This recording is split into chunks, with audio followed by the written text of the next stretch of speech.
This program contains adult content. Is there a God? Big atheist. Really? What am I, an idiot? Come on. That yes, it would be nice if you could throw your sins and your responsibilities on someone else. But it's not true. It looks like far-left lunacy. I don't believe that it's true that religion is moral or ethical. You don't need to follow anybody! It's not human intelligence! If someone doesn't value logical consistency, what logical argument are you going to give them that will demonstrate that they should?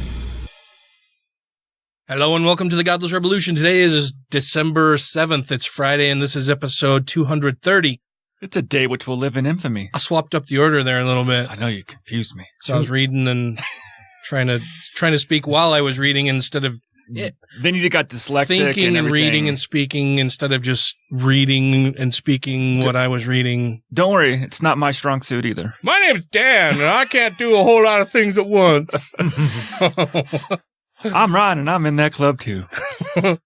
Me too. Matt's here again this week. I am Yay! here, yes. All three of us again.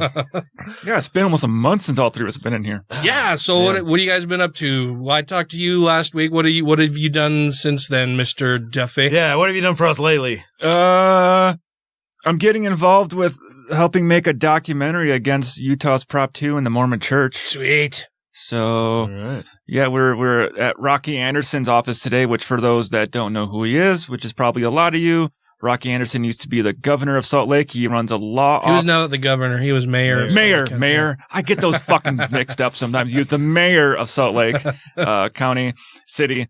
And he's the one that is the lawyer that is representing the clients for the case where they're going against the governor for them basically throwing out Prop 2. Nice. And for how they're doing the new proposition, which is kind of fucking shady. Yeah, the way that they've written the legislation is just fucky. Yeah, which I kind of we talked about it off air, but they basically are trying to write it in a way which legally no one will be able to get marijuana. Right. Yeah, they're doing everything to make it like so that they can technically say, well, yeah, we've acquiesced to the will of the to the will of the voters, but you still can't have the medical cannabis. But and now you can't really fight for it because we let it pass. It's just impossible to get. Yeah. But the tricky thing is right now they're letting people actually, you can't get in trouble right now if you can prove that you've got a certain ailment that would be covered underneath this. You can have the gelatin cubes that they will allow you to have, or the tinctures or whatever. The tinctures. Yeah, well, and it's funny, they're like, no edibles, but I guess the gelatinous cubes are you can have a gelatinous cube. In Utah, they're like, oh yeah, gelatin cubes, that just fits. It's like Jell-O. It's fine. You can't have the actual plant. For our listeners who may be unfamiliar, it's like a running thing that Utahns love, green Jell-O with like carrot shaves in it and stuff. Utahns make all kinds of weird fucking recipes with Jell-O. It's like the Utah thing. That and fry sauce. If we have any British listeners, I believe they call it jelly there. Oh, yeah? Right?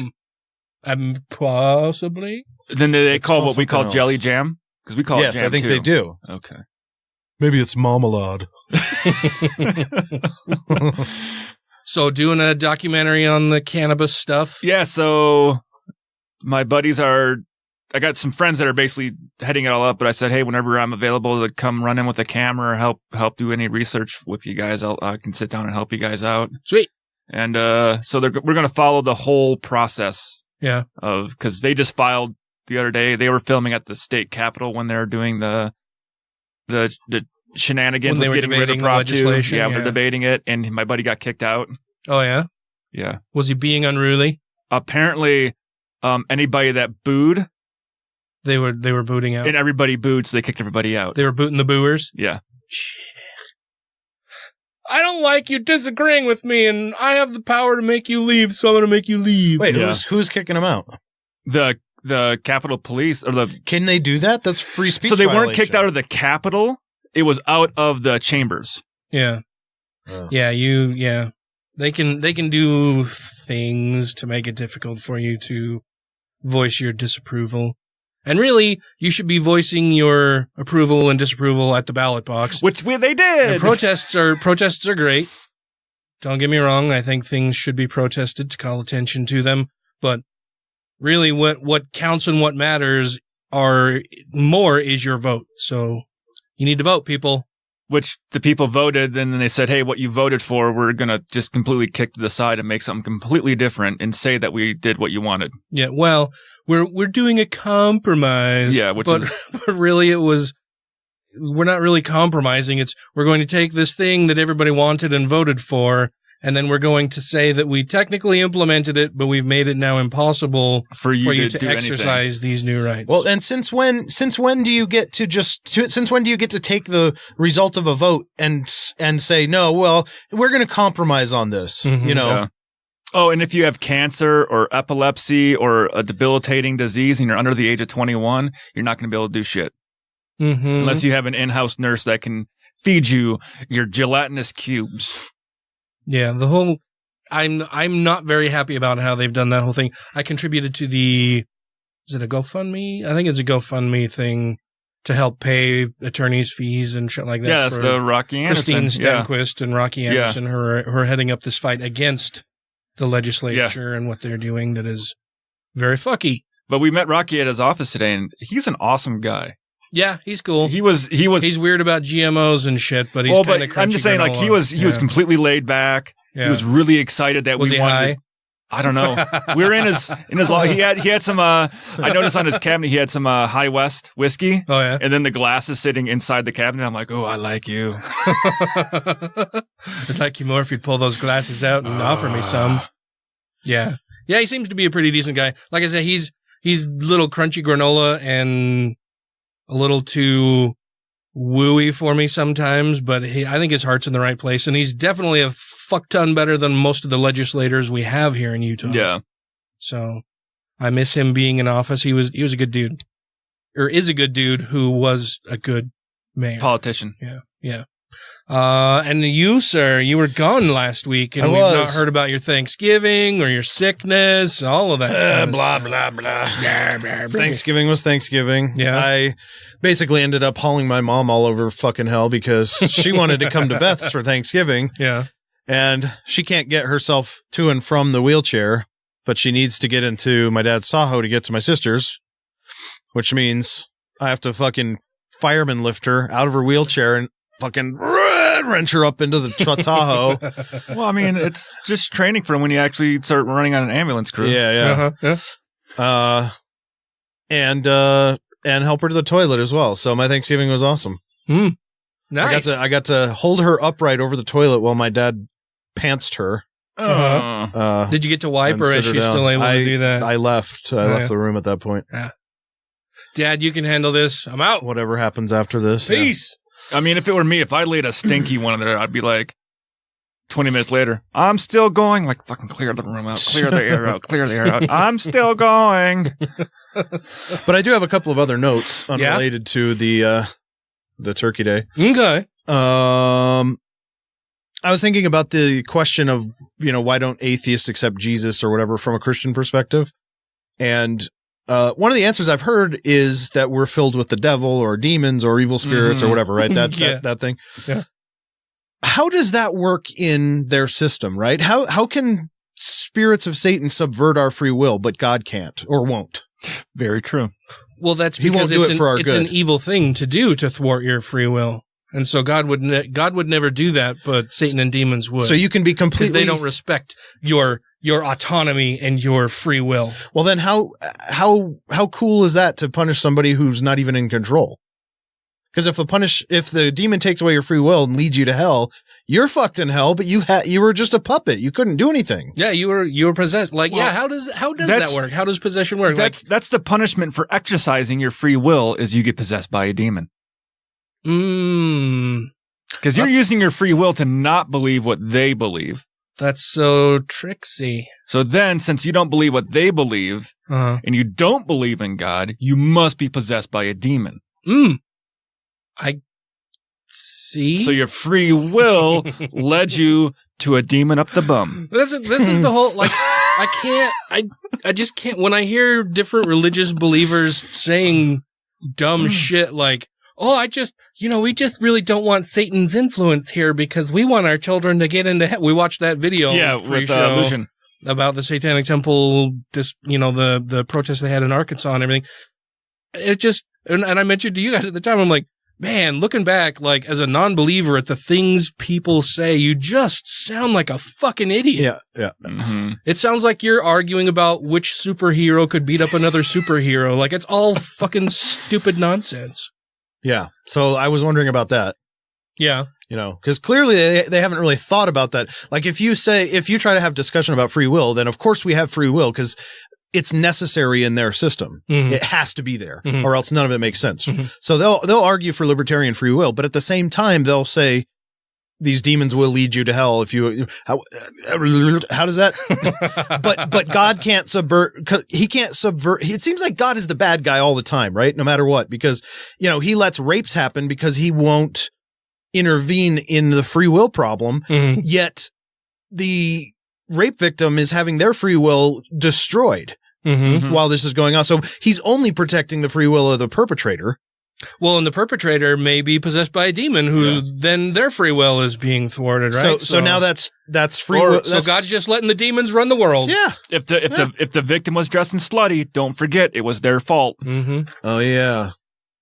Maybe that's it. The demons get through the fishnet stockings.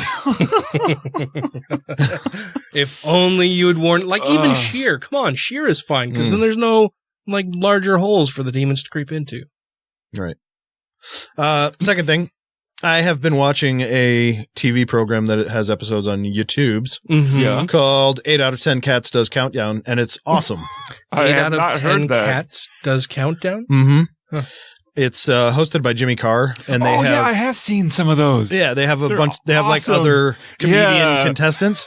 Jimmy Carr is the British comedian, right? Yeah, atheist. He's pretty outspoken about his. Yeah, is he good with words? Probably. He has that really weird laugh. That yeah. Yeah. Okay. Yeah, that's got the it.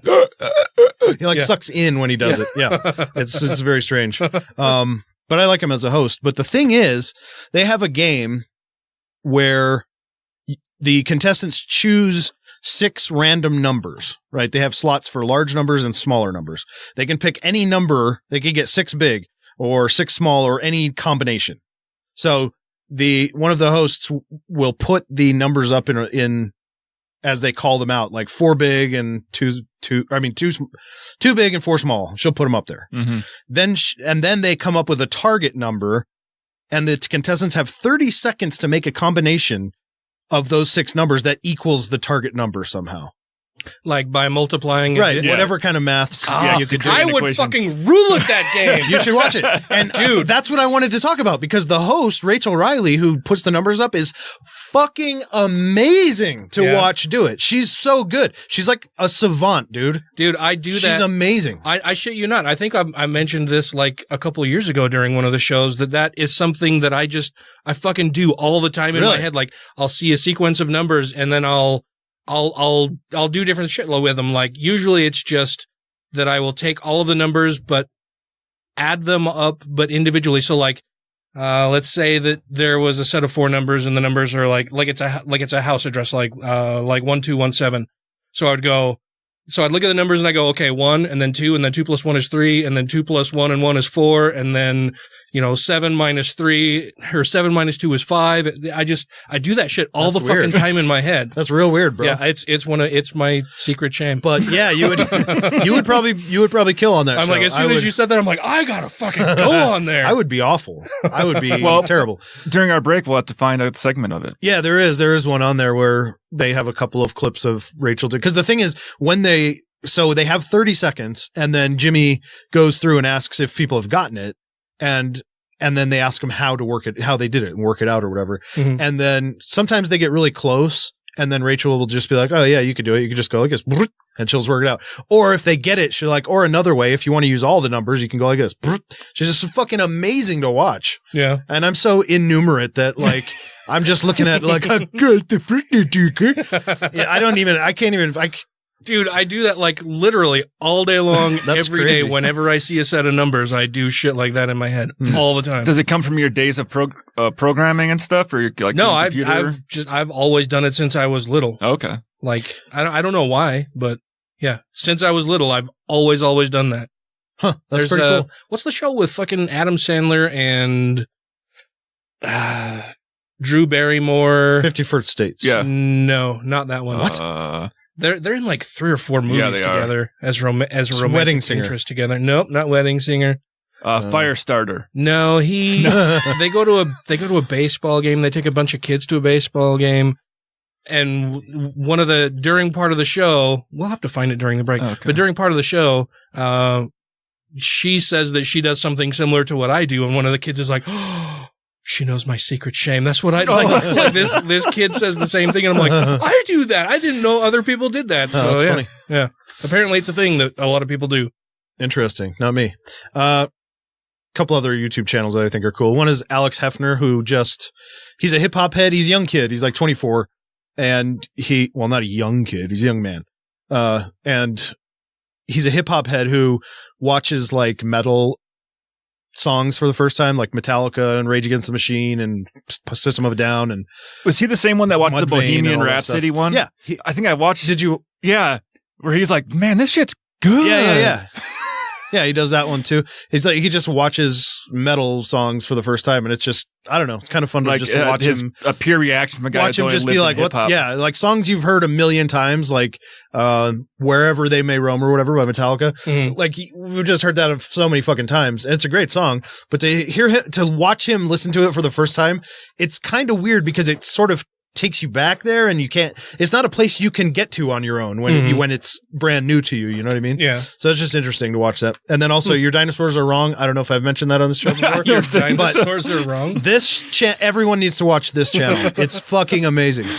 This guy should not. I mean, this is honestly the only thing he could ever do a host job for. He's like, I think probably on the spectrum, and knows absolutely everything about dinosaurs.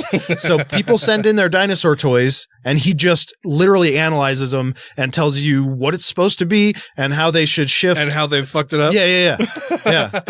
I like everything down to the bone structure and how the hips need to be parallel to the ground and not resting on his tail. Everything, and it's fucking amazing. It's captivating to watch him. Did he do one that's basically how Jurassic Park got everything wrong?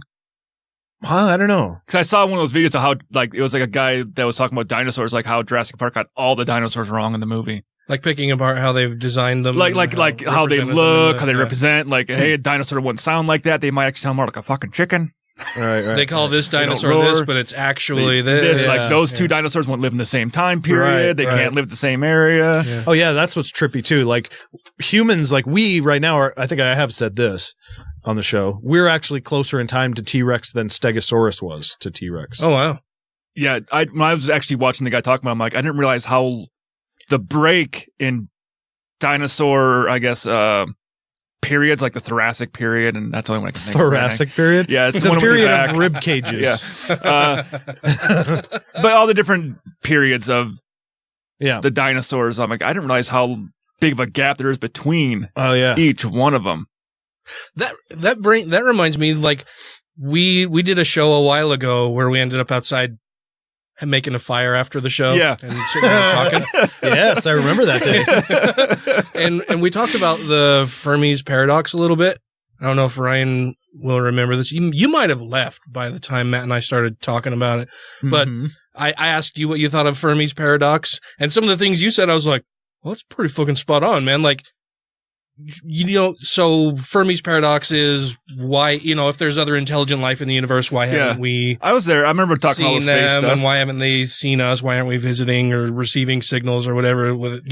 And then it was, well, the expanse of the universe is just so vast that, there may not be any other life forms available and advanced as we are, or that they may be much more advanced than we are and look at us like, like ants, like ants. Yeah. Like cave dwelling troglodytes who don't know anything about anything, or that, the anything that would lead to, extra, to interplanetary communications isn't necessary for life. This is one of the things that you mentioned, Matt, that I was like, oh yeah, I guess that's true. Like it could just be that, there are tons and tons of planets out there with, bacterial life, microbial life, very lowly advanced life like dinosaurs, single cell organisms that have been around for, millions or hundreds of millions of years. Insects, arthropods or crustaceans. But yeah, I mean, like, they're not going to pick up radio signals from Earth. Yeah. No. Like our advancement isn't necessary for our survival. Like, we've advanced to this point, but it wasn't necessary for survival. Yeah, it just happened. Yeah. And so there could be, tons and tons of other life out there, but there's no desire in any of those life forms to communicate with anything outside because they're not intelligent enough. They don't have the critical thinking skills, any of that kind of stuff. Or what we define as intelligent, another society could say, well, we're not intelligent.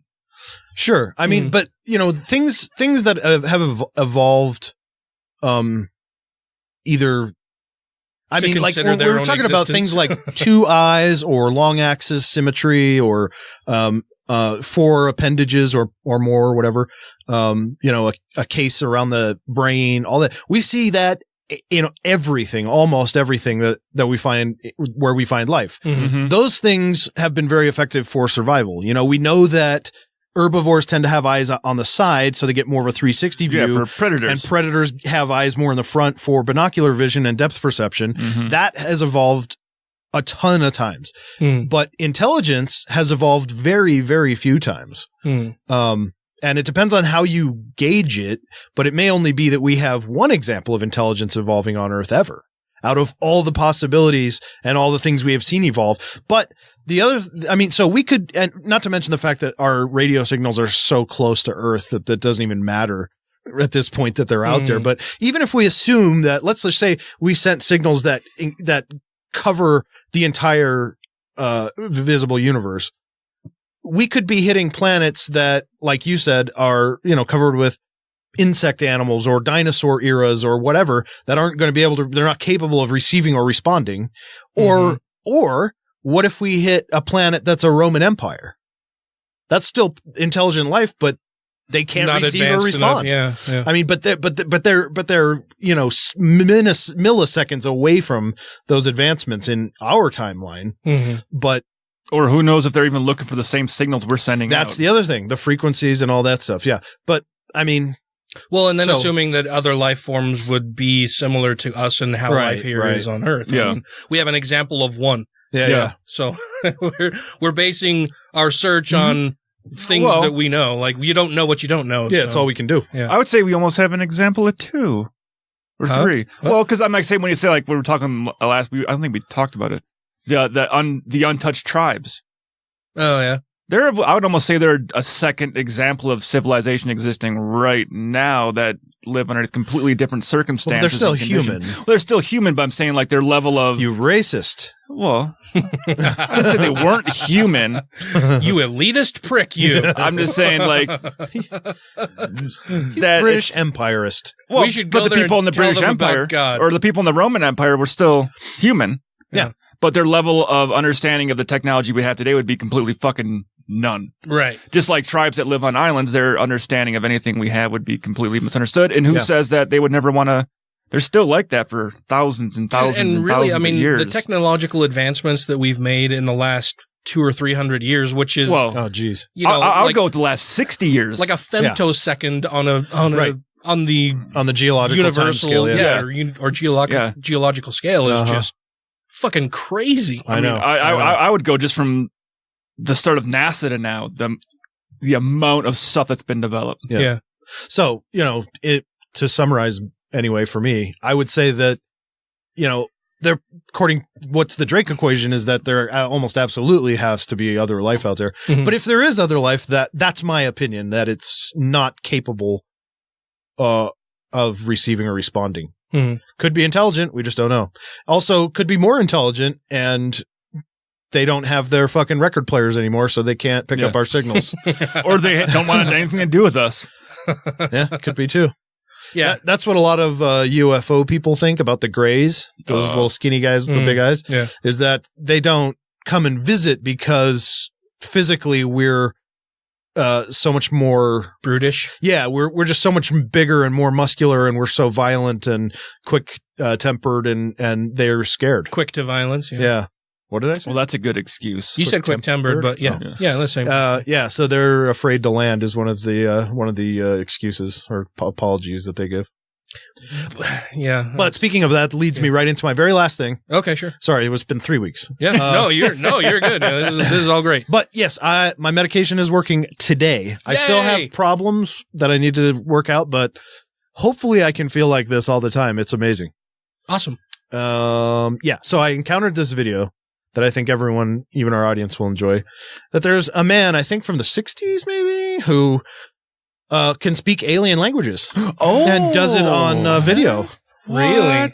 Yeah, you should want me to YouTube him. Let's bring. I gotta hear this dialect. Yeah, he's quite impressive. What is it? What do I need to look man for? Man speaks alien languages. Man speaks alien languages. So is this video from the 60s, or did he start doing this? Okay.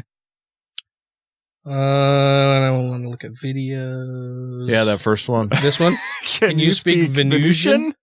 I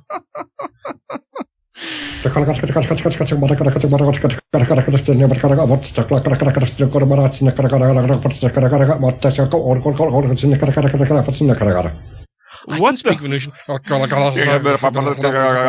He's speaking in like. It's like he's I can speak Venusian. Yeah, you can. He's also missing like almost all of his teeth. It's like he's speaking in tongues. Yeah. A little bit. What does that mean, actually? That means, how are all you? I am very pleased to see you this afternoon. It sounds like he just made that up on the spot. Oh, he totally did. Yeah. Well, I would like him to be able to repeat it exactly, because we're recording you, so we know, like, we can play this back and see if it matches up perfectly for your translation. Yeah. The only thing I gotta know is, what the fuck is up with that guy's hair? Yeah, they both look crazy, don't they? Yeah, the interviewer has bedhead. Yeah, I didn't know, like, and this is that's not a normal hairstyle for that time frame. Maybe in Britain it was. I guess. How many languages can you speak? I can speak altogether 3 of the space languages. One is Venusian, the second is Kruger, planet Kruger 60b, and Pluto. What about Plutonian? I can speak Pluto. Like Venus has its own language called Venusian, but Pluto is just Pluto. And it's funny how not Plutonian. It's funny how the entire planet of each of these speaks one language. Yeah, I was going to say the same thing. Okay, yeah. Here's one thing I gotta wonder. When did Star Trek start? 60s. Was it 60s? Something, yeah. I'm like, I wonder if this coincides with the time frame of Star Trek starting with him speaking different alien languages. I don't know. When did Britain get TVs? Ooh, that would have been 2005?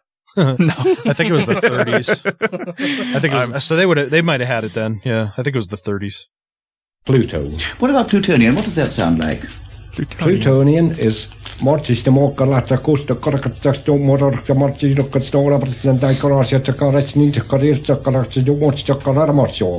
you learn these languages? These languages have been a gift sent from me from the actual people by rays. By Even rays. At this moment, although you cannot see them, they are sending these rays down to help me. By some mental process or some mechanical process? No, it's by some mechanical process. But apart from this, I can't tell you how it's done. What about Martian? Martian, I don't know much about their language. I've heard so much about them, I've never been in contact with them. You haven't actually been to any other planets yourself? No, not yet. Who drew that picture, did you? No, a lady done this for me, of the name of Mrs. Giel. And where do these people actually come from? They come from the second planet from the sun Kruger, 60b. So in addition to speaking these languages, I believe you can also write them. This is correct? Yes, I can write them. This is great. This is great. Yeah. So, wait, so he not only made up a language, he made up a whole new planet called Kruger. Is it hidden? I think that was the star, wasn't it? Well, he said the second planet from the sun. From the sun, Kruger. Is what he said. So Kruger's the sun, not... Yeah. I thought he said second star to the right and straight on till morning. I want to go there. Except I'll be more of a pirate with this Could we see an example of their writing, do you think? Yes, certainly. She's flicking us off in that picture. I think it's funny that you say flicking us off.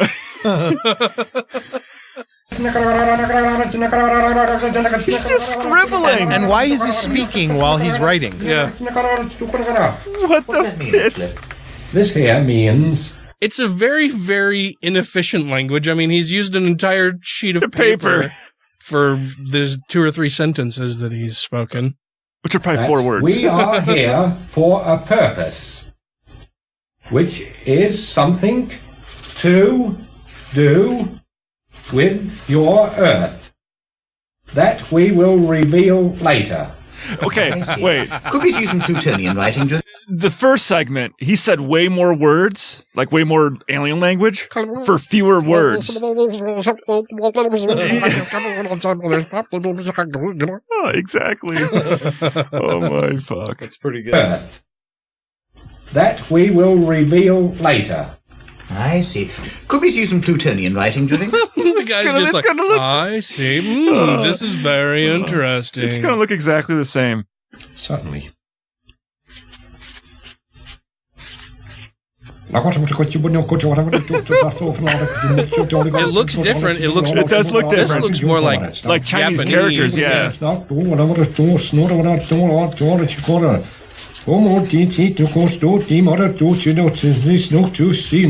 using a lot of the same sounds over and over again. This means, no, they have written this here, a message to you. Before long, in 1969, we are going to show you proof. Patrick, they call you. Did you mind us here? Not at all. We have... We have watched you for a long time. We have TV. We are interested in all your great men besides ordinary people. We are interested in everyone. So, that's most encouraging. Of course, Venus... Mr. Burn... Well, and so are they also, besides teaching him through these rays the languages, are they also teaching him what they want? Like, they're not just teaching him a language, they're actually communicating like, wait. Oh yes, we've watched you for a long time. He's alien Jesus. Bernard Byron from Essex moves in a realm of the unknown, which, I think you'll agree, makes it very difficult for us to disprove him. And yet, it's extremely easy to disprove him. And also, did they say he's from Essex? Yeah. Of course. Well, I was going to say, yeah, it's super easy to disprove. You're like, dude, we have you on tape. We've heard what you said here and what that translates to. So now that we know what you've translated it to, please re-say exactly what that is in Venusian. And we'll compare the two and see if you're just totally full of shit. I would ask him to write down the alphabet. Right. Who says they use an alphabet? Well, or write down like a certain phrase. Then a week later, hey, write that phrase down for me again. Because if you're just making up weird fucking symbols the whole time, it's not going to be the same thing. Right. Yeah. Or what you say isn't going to be the same thing. Well, in the 60s, they weren't very sophisticated about these kinds of debunking that still things, might not have disproved it because unless it's possible he actually did create symbols that he thinks represent these words. He might have. That might be similar to when you ask him to do it multiple times. They could be similar. Yeah, they could be, but that still doesn't prove. I mean, because of course he's making it up, but because he looks very much like he's making it up. Like he would that would be a lot of effort. Totally is. Yeah, of course. That'd be a lot of effort to make up 3 separate fucking alien languages and keep them all straight. Yeah. Mm-hmm. So that's that. Wow, that was a lot. Yeah, we've missed you. Thanks, man. Missed you guys too. Yeah. And your Thanksgiving was good other than having a hall mom around? Yeah, it was fine. Oh, good. And now you're dog sitting. Yes, I am. That's fun. I know you're a big lover of dogs. You love when Ryan and I talk about our dogs. Yeah, you just love it. It's your favorite thing ever. Well, I'll tell you what. I actually prefer it to when people start their conversation with, I had the weirdest dream.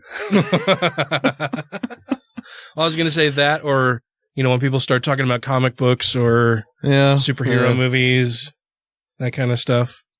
I just am not feeling ragey today. Oh, well, that's good, I guess. Yeah. No, that's really good. I'm sure my insides from all the stress and high blood pressure I have from being around people every day I'm probably 72 years old inside. All of that. Well, we need to get some Dobby up on the TV then. Some good old Dobbenmeyer. Fuck. Duck coach. That guy needs to circumcise his neck. So not much in the way of anything that I've done over the last week. The only thing really was that I had Wednesday off because President George Herbert Walker kicked the can. Yeah. Oh yeah. We convinced our chief to let us have a like, hey, can we sleep in tomorrow? Then a stupid fucking drone had a crash. Oh, were you were at work? I was at work. Before, like, can we just sleep in tomorrow? Like, it's the president's funeral. Yeah. We'll just sit here and honor George H.W. Yeah. Then he goes, yeah, you guys don't start the workday till 11. So we get a call at 7:30 in the morning. We get a call at 8, and then we got a call at 10. It's like, there's been shit going on all week. Then all of a sudden, what were the calls for? Just one was a normal, someone burnt some food in their hotel room. One was a building that fucking their suppression system keeps fucking going off in a hangar. Oh, yeah. And then someone didn't know how to land their little drone. The what? A drone crash on the runway. Oh, not like somebody's out there with their quadcopter. No, like a military. Oh, okay. Like that's what Doug Wade mainly does. Yeah. Is they just fly drones all the time. That's where people fly drones. And test shit. Yeah. What was the other one you said before that, though?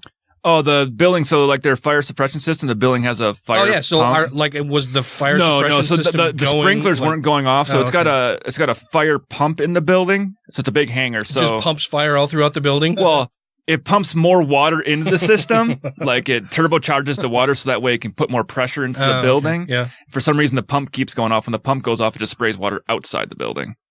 There's a little drain valve. So if the head hasn't popped, it's got to go somewhere. Just like, I need attention. Pretty much. Yeah. He usually does it at 2 a.m. You guys aren't paying attention to me. And it only does it when it's cold out. Really? It won't do it all summer. Then when it starts getting cold, it'll start. I'm going to make this as miserable as possible for everyone involved. Yeah. We're trying to get it so people actually fix it. Yeah. But they why would they do that? I mean, you got to do something to keep you guys busy. Well, fuck. Not at 2 a.m. We have more on George H.W. coming up. More on? When we come back after our little break here. Okay. So stay tuned, everybody. Hi, this is Megan Kennedy. I'm a speaker with the Satanic Temple. You can find me on Twitter at 6 Moments, and you're listening to The Godless Revolution. All right, the client I'm working for right now is this really cool company called Marquis Jet, and they're trying to figure out how to make renting private jets more affordable. Wow. Now that's the way to go. Yeah, and they're growing like crazy, so they have to buy more jets in order to meet the demands. Now, let me ask you guys a crazy question. Are any of you in the habit of looking at numbers, addresses, license plates, phone numbers, and adding them up and rearranging them in your head to make more interesting patterns? Oh my God. She knows my secret shame.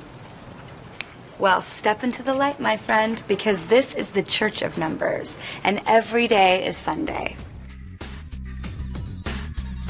Rejoining the Godless Revolution podcast now.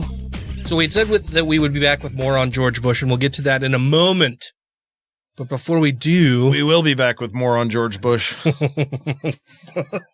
More on George Bush. Both of them, really. No, the older statesman, H.W., was much less of a moron than his son, G.W. Yeah. But before we get to that, I wanted to talk about this story that I saw today on Facebook and had to post out on my timeline of these two fucking idiots who, well, we'll play the video and do some commentary and maybe talk about it a bit more afterward. But this comes to us by way of local channel Fox 13 here in Salt Lake City. But it's a story about a couple of guys in Newtown Township. Newton. They got a lot of figs there. Yeah. In Ohio, who escaped a crash, being crushed by a semi because God whispered to them that they should get out of the way, you stupid fuckers. But, I'm going to play the video here. I just remember being in the ditch after it got hit, sitting there with Jordan, looking up at this mangled food truck that was hanging over the guardrail of the overpass. So before we play the rest of the video, and I'll actually probably back this up to the very beginning of the video, but the story says Newton Township, Ohio, two men who escaped being crushed by a semi say it was the voice of God that saved them. Quote, "We heard a voice, and it was to get out of the truck, and I looked down and I saw a semi swerving toward us," Jordan Cole told WJW. He was traveling with Kenneth Bryant and several other men from Montana to Philadelphia for a pastor's conference. The men were bringing a Mudman food truck. It's part of a nonprofit that sells hamburgers to raise money for Potter's Field Ministries. "Providing food and other resources," said Bryant, who recently returned from Guatemala and Uganda. The men were on the Ohio Turnpike in Newton Township on November 12th around 8 p.m.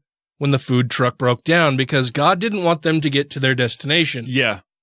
God does not like food trucks. Bryant and Cole stayed with the vehicle while the others took a van to go get a repair part. Quote, "He was in the cab of the truck and I was in the back," Bryant said. "I was using a generator in the back to charge our cell phones.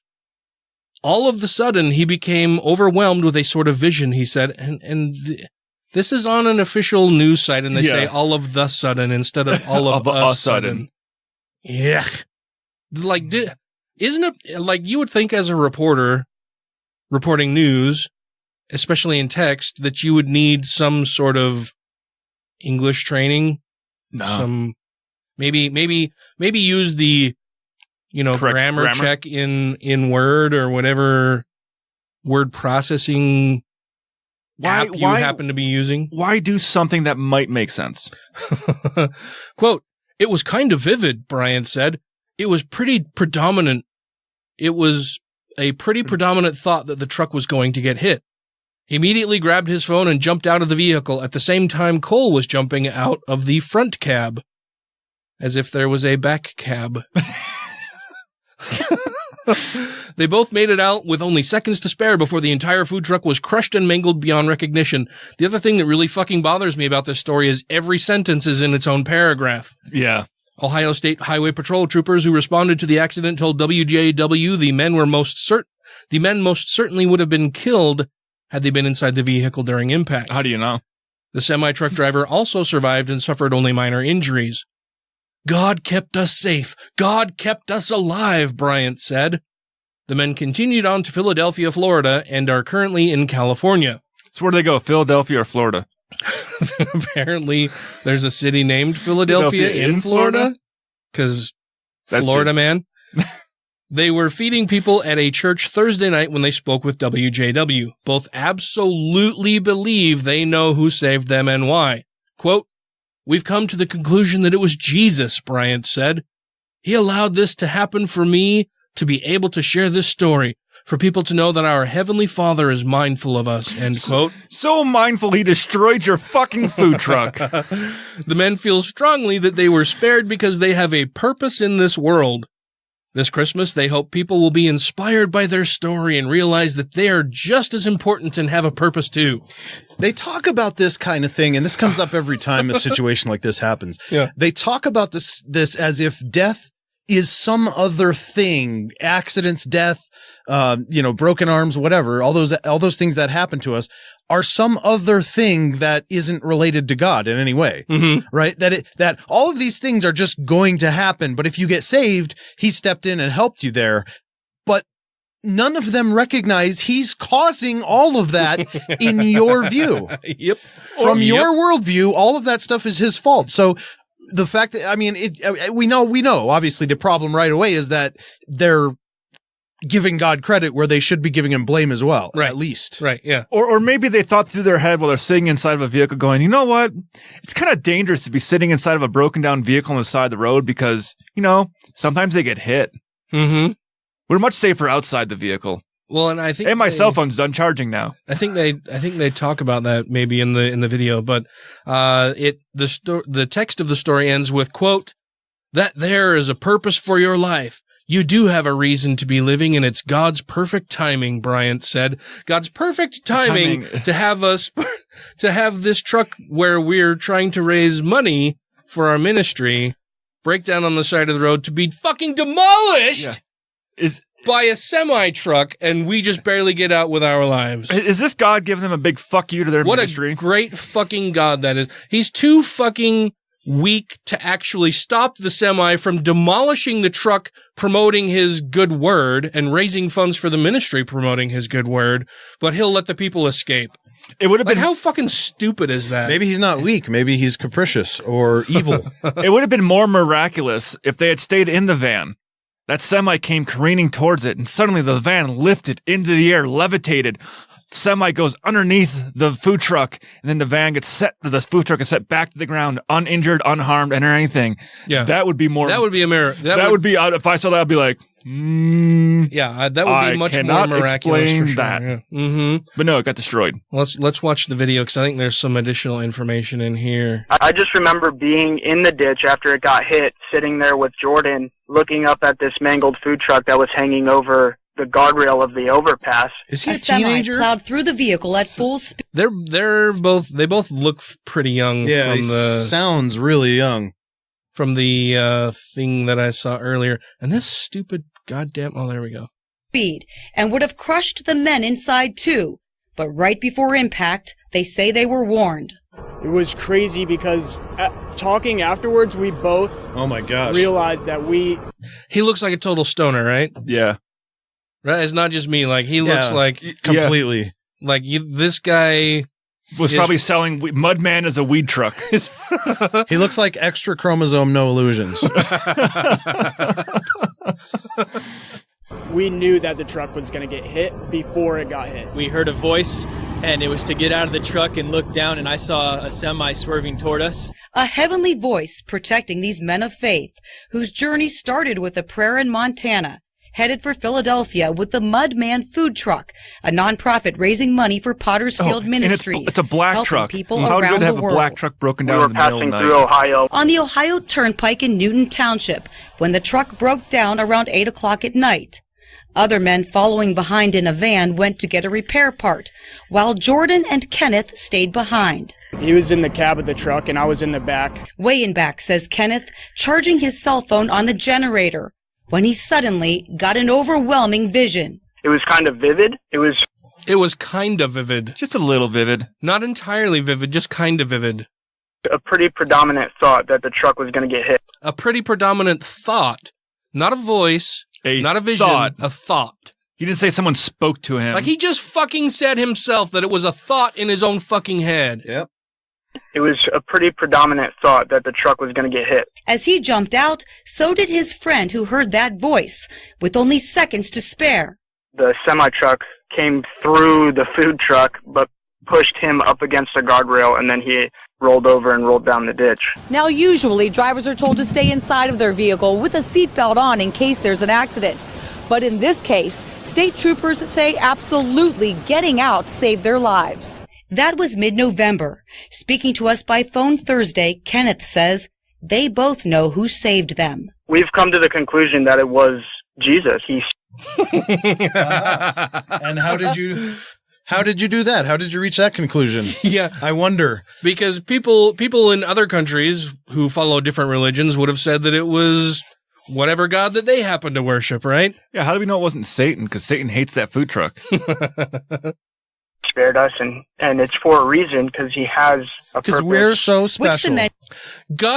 Jesus spared us for a reason, but he wouldn't spare the fucking food truck, and he couldn't have alerted it. Like he couldn't have made it so that the truck didn't break down in the first place. He couldn't have made it so that the semi-truck didn't fucking demolish our truck. He couldn't have made it so that even after we broke down, we were able to move out of the way, or the semi, barely missed us at the last moment. No, Jesus had a plan, and it was to destroy our fucking food truck, but to warn us that it was going to happen.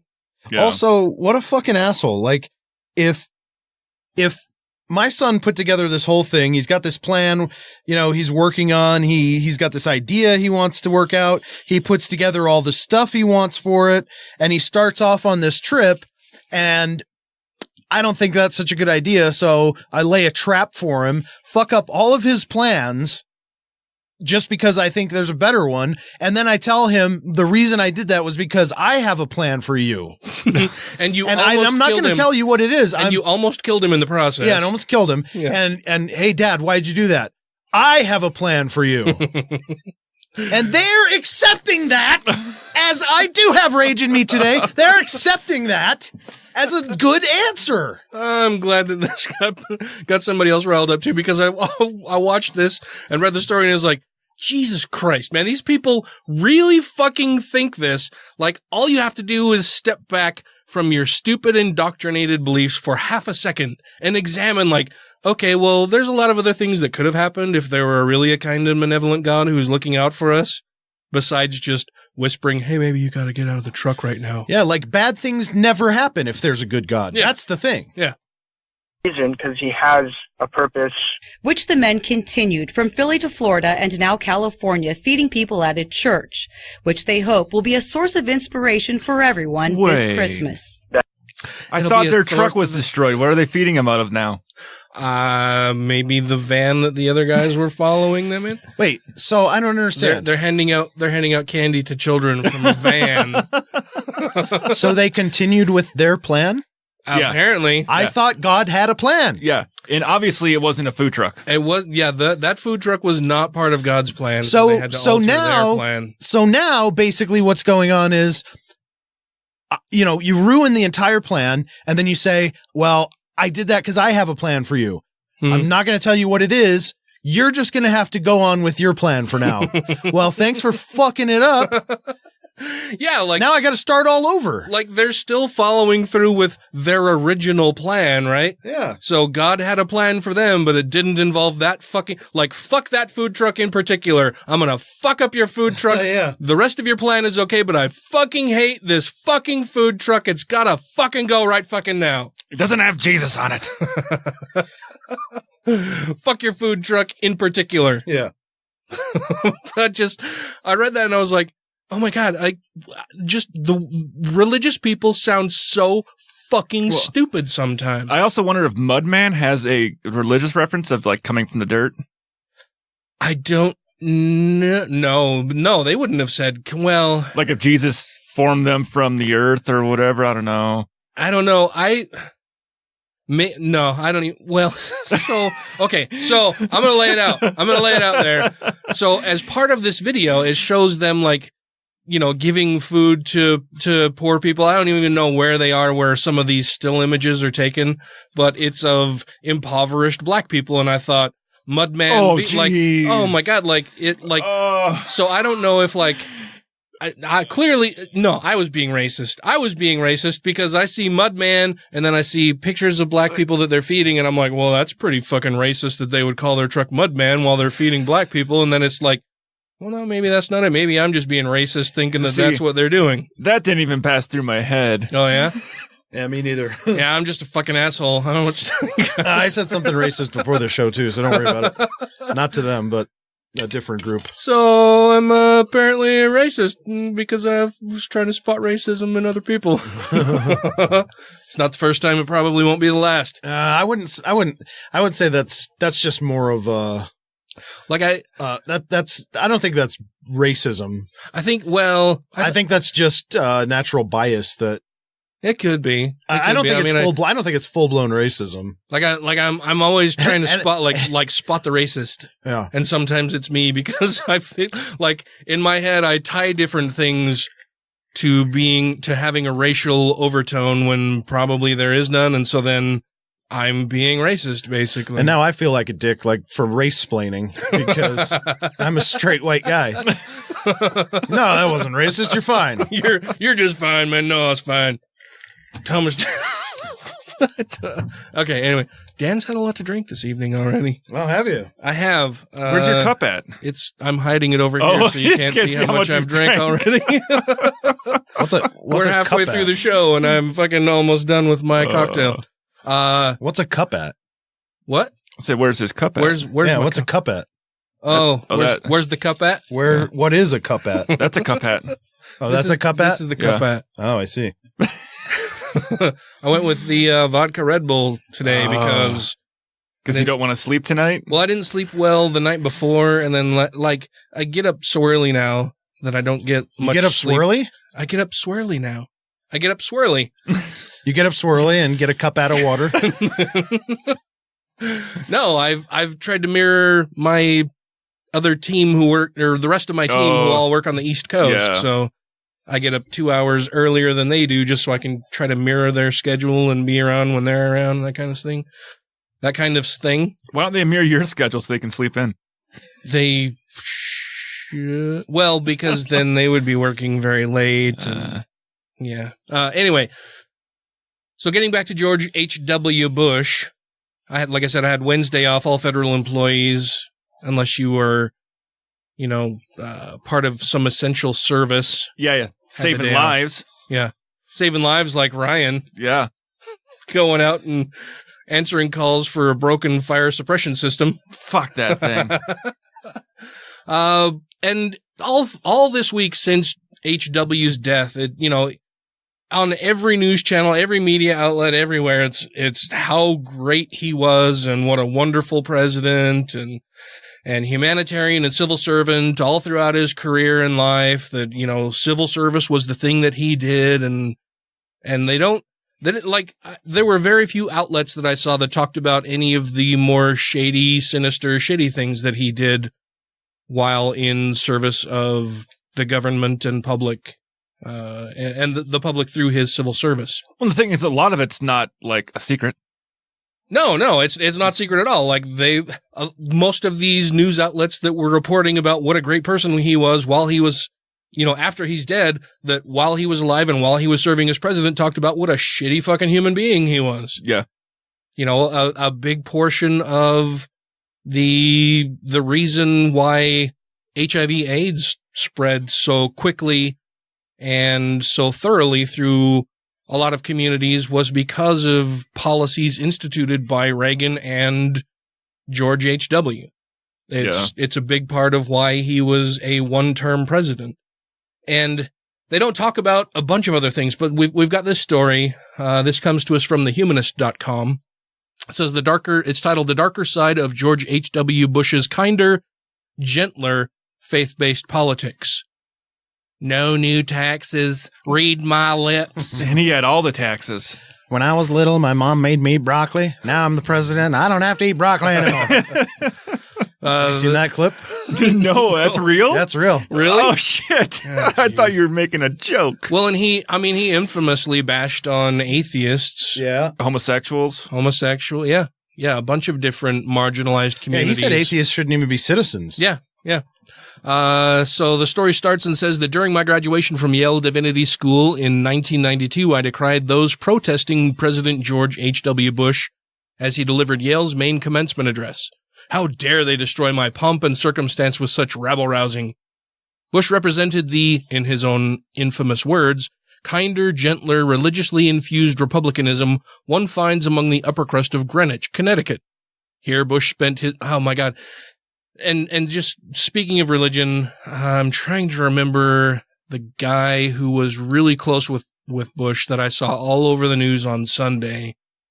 His VP? No, it wasn't his VP. It was was the one that said that got up from his wheelchair to salute him. No, he was close friends with him. I can't fucking remember the guy's name, but anyway, I mean, like he talked on every Sunday morning news program that I watch. They had this guy on, and I'm just drawing a blank right now as to the guy's name. I can picture his face, but he made it a point during every interview to say that, I went and I talked with him on the phone, and I said, or he asked me, well, where are we going today? And I told him, well, we're going to go to heaven. Oh, and George H.W.'s response was, oh, good. Well, because that's where I want to go. I might have seen some of those clips because I was watching them do an interview with somebody. He just kept making reference over and over. Well, he was a very religious man. He was very religious. So he's very good, very religious. Yeah. As I'm reading through this again, here Bush spent his formative years when his father, Prescott Bush, served as a senator. In New Haven, I had embarked on a spiritual quest that had me clutching my white pearls in search of a proper faith I could follow. But I had not yet grasped the reality that the Bush family's version of white-gloved Episcopalianism masked an iron fist enforcing a dark right-wing agenda. 2 years after graduation, I began writing for the Wittenberg Door, the nation's oldest religious satire magazine. Under the tutelage of the editor, Robert Darden, I honed my critical thinking skills and learned to satirize American Christianity with a particular focus on the intersection of faith and politics. On the way, I learned much about the gap between Bush's religion and his politics. True, depicting Bush as a kinder, gentler fighter pilot may be accurate. And considering the current Cheeto-in-Chief, a certain nostalgia for the 41st president's demeanor is understandable. But before we get too into the grand eulogizing of an elder statesman, let us remember the irony of his death one day before World AIDS Day. Yeah. And the number of people who died from AIDS due to his indifference. Some pioneers in his U.S. Episcopal Church were on the forefront of caring for people with AIDS.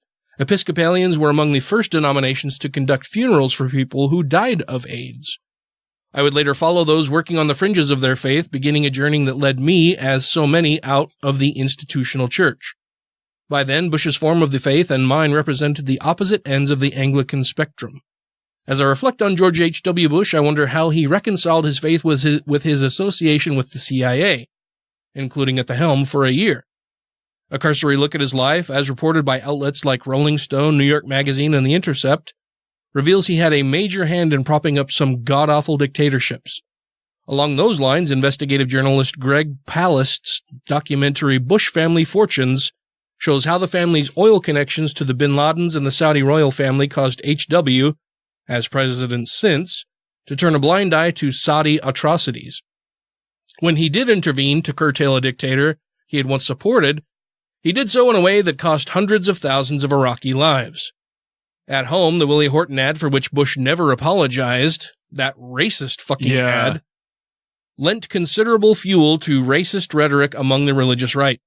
Thanks to him, we also have Clarence Thomas on the U.S. Supreme Court, and then there's his role in advancing his son's political agendas.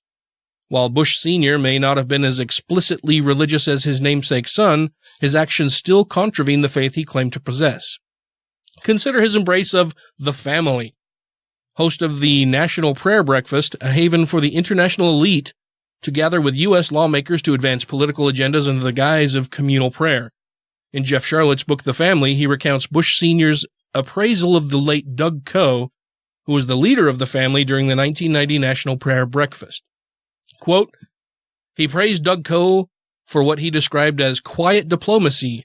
I wouldn't say secret diplomacy, Charlotte adds. Bush was apparently ignorant of one of the nation's oldest laws, the Logan Act, which forbids private citizens from negotiating with foreign governments that are in dispute with the U.S., lest foreign policy slip out of democratic control. To paraphrase Dylan Thomas, let us not allow Bush to go gently into that good night. If we don't outwardly rage, may we at least note that Bush's refusal to go beyond lip service to a kinder, gentler faith led to the dimming of the light of many lives. But not the dimming of the light of the 6 people for whom he issued pardons after the Iran-Contra scandal under President Reagan. So that he wouldn't get in trouble. Yeah, that was a big part of it. He had a central role in the Iran-Contra scandal and in a lot of the Watergate bullshit under Nixon. Well, because I know with the Iran-Contra, he was very integral to getting the weapons down there to helping that dictatorship do their thing. And then I've always seen the photos. I know I've always heard of the Highway of Death during the first Gulf War, but I never really knew a whole lot about it until I was watching something like, well, the Highway of Death was fleeing Iraqis with soldiers mixed in with them fleeing, and he had them bomb the entire fucking highway and kill thousands of families, kids, children's, mothers, fathers, and not... Were they an immigrant caravan? Well, they didn't leave the country. They're trying to get further away from the war area going on with the U.S. launching and killing civilians in their own country. Yeah. And they were fleeing the area. They just got bombed, and then they destroyed the entire fucking highway and killed all those families that were fleeing the area. Yep. Because there might have been a few soldiers fleeing with them. Yep. Yeah, so Poppy Bush was not all that fucking fantastic, people. Sure, he was much, much better than the guy who's currently in the White House. And I would say, markedly better than his son as president. But he was still a one-term president, and for good reason. Yeah, and I would say the fact that he's better than those 2 examples is merely a coincidence of time. Yeah. Because I think George H.W. Bush had it in him to be this type of to be just as bad alt-right hardline dictator type if the social climate allowed for that. Yeah. Well, and I think a lot of the policies he instituted and a lot of the things that he laid down as groundwork paved the road for his son and for Donald Trump to and the Republican Party in general to act the way they are now. Yep. Well, it's like, because like mentioning that he died right around AIDS Awareness Day. Was it World AIDS Awareness? Yeah. Because he neglected to fund research or help people that were suffering from the AIDS virus. It's like, no, we're just going to let it go on because they're gay. This is God's virus that he's given to the gay people to make sure that they don't continue doing what they're doing. He's just going to wipe them out with this gay disease, and that's fine by me. Well, we need 1,000 points of light, bringing them back to Jesus. And accelerating the failed war on drugs and putting multiple more lives in jail for just having a fucking joint on them. Yeah. Yeah, he did a whole lot of heinous shit and, incited mass fuckery while he was president. So, but I do like the fact that all the places that are usually going, because I think I just saw another state, it might have been California I saw, is going to go back to like 1974, I think.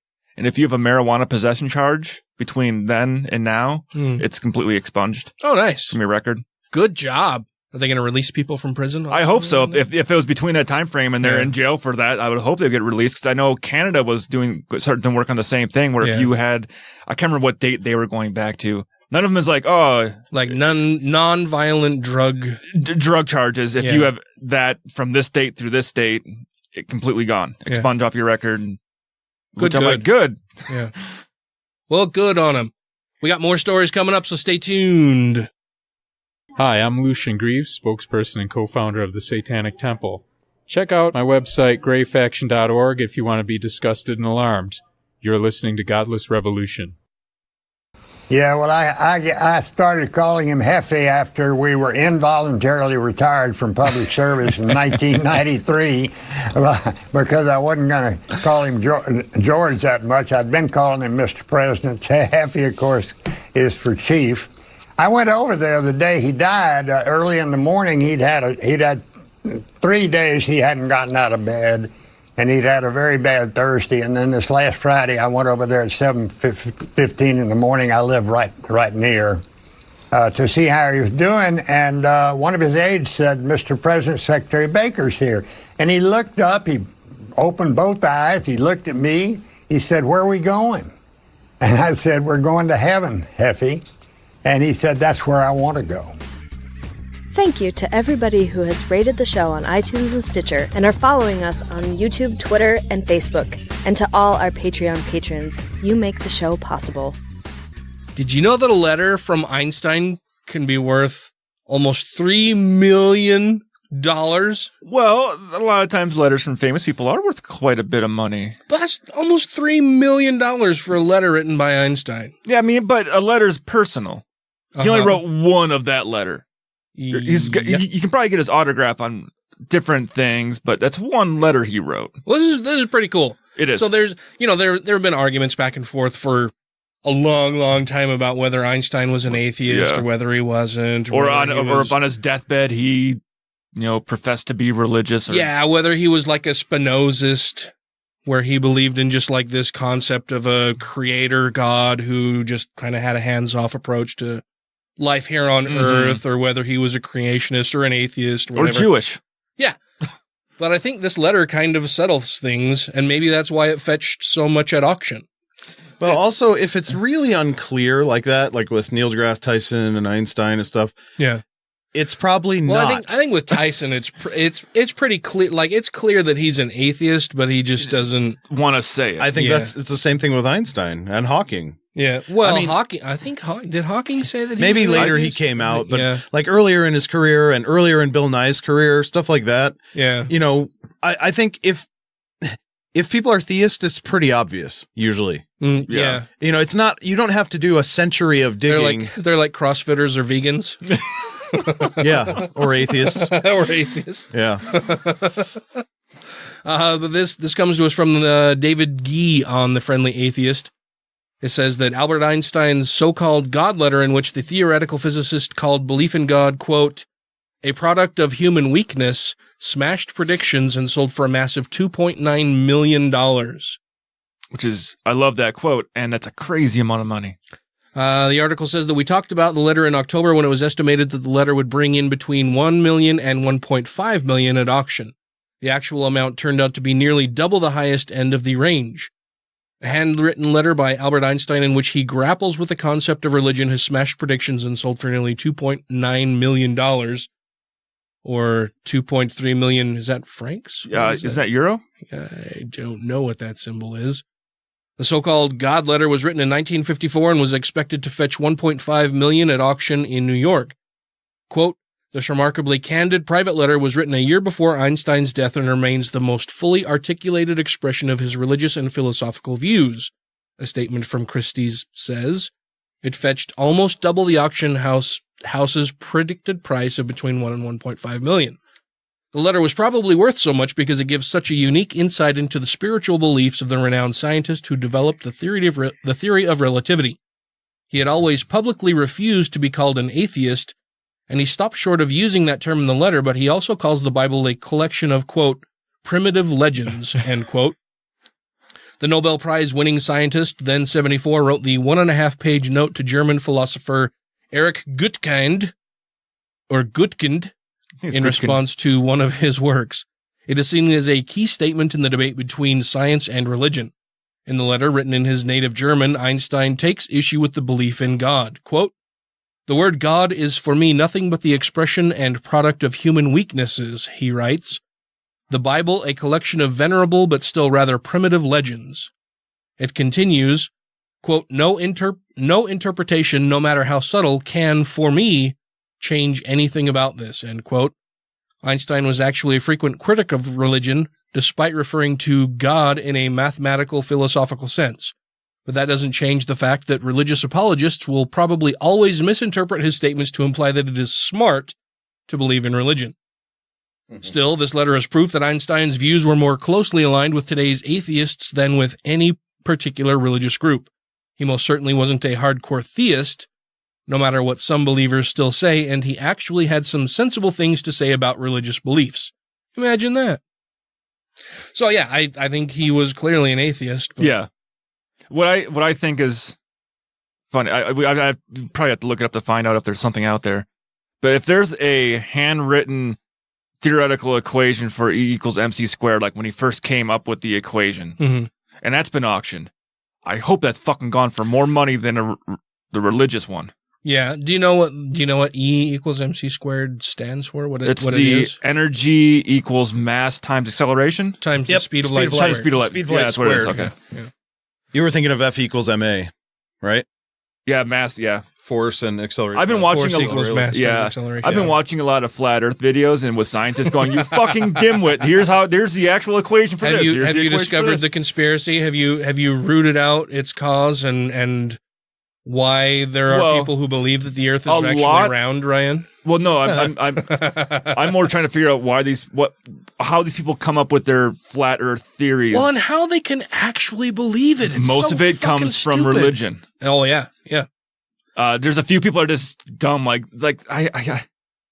what flat earthers are dumb? Like dumb to the point where like someone will actually try to use actual mathematics to try to explain something. They're using them in kind of a skewed way. Yeah. There's people would be like, they involve percentages. I knew it. About 5% do. But some of them will just say, well, I don't really know a whole lot about math. And one guy was making a tangent line to represent the globe, saying if you're looking at the North Star and you make a tangent line, it's always pointing at the North Star. You're always going to be on your latitude on Earth, no matter where you are. That angle is always going to equal your latitude on the planet. He's like, what does that mean? Yeah. And he's like, well, you know what this is? He's like, no. You know what a tangent line is? No. You know how to figure out the angles? No. He's like, so you're telling me you don't know shit about basic fucking math, and you're trying to spit out this trigonometry bullshit to me that you know nothing about. You don't know shit about dick, but that you know that the earth is flat. So he goes on and tries to explain to him what all the things mean. And the guy goes, yeah, you can't do that. It's like, but you can't do what? Do math? Well, he's saying his math was wrong because that's not possible because we're not on a globe.